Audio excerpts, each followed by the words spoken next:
ዛንታ ብርሃነ ከላይ ክፋል በስመ አብ ወወልድ ወመንፈስ ቅዱስ አሐዱ አምላክ አሜን። ተኸታታሊ ሐቀኛ ዛንታ ብርሃነ ከላይ ክፋል ዓርከይ ምሳቦና ገዲፉኒ ምስከደ ተሰከፍኩ።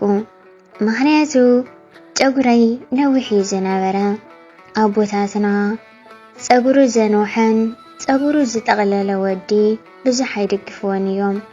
እንታይ ማገብር ባህረይ ከምኡ ኮይኑ ምስ ነብሰይ ግን ሓቂ ተሓይሽ ኩሉ ግዜ እግዚአብሔርሲ ነዊሕን ሓፂርን ጸጉሪ የገድሰዱ እንዳውልቄ ዝዘራረብ ብዙሕ ነገራት ትብዒለ ዝፈትሕኳ እንትኾንኩ ብዛዕባ መንፈሳዊ ህይወት ምስ እግዚአብሔር ምዝርራብ ኣብ ዝመጻሉ እዋን ግና ኣብ ከቢድ ሕፍረት ዝኣቱ ኣቦና ትሑትን ገጾም ከዓ ሓጎስ ዝመልኦ ጥራይ ዘይኮነ ብዘይ ሕቶን ብዘይ ሬቶን ንዓይ ምቕባሎም ርግኣት ክፈጥረለይ ጀመረ። ኣብ ህይወተይ ዝጸልኦ ነገር እንተደኣ ሃልዩ ሓደ ሰብ ኣብ ውልቃዊ ህይወተይ ኣትዩ ክሓተም ይኽእል እዩ።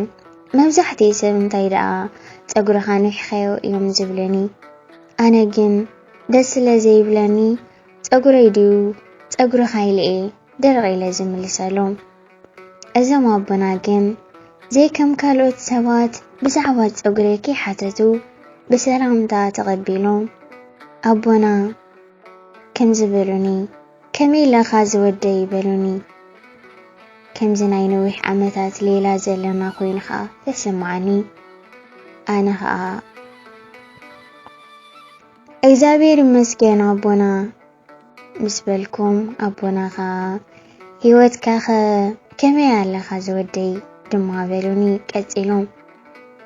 ኣነም ከምዚ ክብል መለስኩም ከምዚ ብፀይ ዝበለኩም እዩ ኣዜ ርሒቐ እየ ዘለኹ ካብ ኣምላኽ ብዙሕ ክትዛረቦ ዝሕፍርን ዘድክምን ነገራት እየ ገይረ ኩሉ ሓጢኣት ሰሪሐ ሓጢኣት መሊኻትኒ እንተበልኩኹም ምግናን ኣይኮነን ክገድፎ ናብቲ ቅኑዕ መስመር ክምለስ ክንደይ ግዜ ፈቲና ግናኸ ኣዊኒ ከመይ ገይረ እጅምር ትብል መጽሓፍ ምስ አንበብኩ ግና ቁሩብ ትብዓት ገይረ መንፈሳዊ ህይወት ድማ ጉዕዞ እምበር ሓንቲ ፍጻሜ ከም ዘይኮነ ምስተገንዘብኩ ንእሽተይ ትኹን እምበር ተስፋ ገይረ። ዝገርመኩም ኣቦና ተስፋ ኣብ ዝቆርጸሉ እዋን ኣምላኽ የለን ኢሎም ዝኣምኑ ሰባት ይበዝሕ ነይረ። ዝገብሮ ስለ ዝጨንቀኒ ከዓ ነፍሰይ ኣጥፍእ ዝብል ሓሳባት ይመጸኒ። እንድዒ በቃ ውሽጠይ ተጎድኤ ካብቲ ዝነበርኩ መንገዲ ጥፍኣት ዝሕግዘኒ ዘውፃኣንን ኣሊለ ምስ ሓሰብኩ ግና ናባኹም መፄ ኣቦና ብቐንዲ ግን ኣብዛ ዓርከይ ርእዩ ለውጢ ኣብ ህይወቱ ምስ ረኺኤ ተገሪመ። ምክንያቱ ሰብ ከይብለኒ ኢልካ ተርእዮ ሓሌት ዘይኮነስ ሓቀኛ ፍቕርን ሓሌትን እዩ ኣርኢኒ። እቲ ግብራዊ ዝኾነ መጽሓፍኩም እውን ናብዚ ክመጽእ ሓጊዝኒ እዩ ኣቦና ኢለ ወዳእኹ። ኣቦና ድማ ሰናይ ዝወደይ እምበኣር ካብታ ከመይ ገይረ ጅምር ትብል ዘንበብክያ መጽሓፍ ሓፈሻዊ ደገማ ድሕሪ ምግባርና ምስኣ ዝተተሓሓዘ ስለ ዝኾነ ኣርእስተላ ንሳ ከዓ ኢየሱስ ክርስቶስ መፍቀሪ ሓጣን ትብል ደጋጊምካ ኣንብባን ተረዳእየን።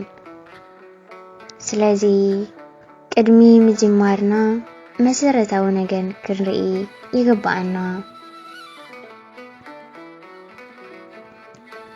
ሓቀኛ ዛንታ ብርሃነ ሳልሳይ ክፋል ይቕጽል። ናይ ሎማዓንቲ ካልኣይ ክፋል ዝመስል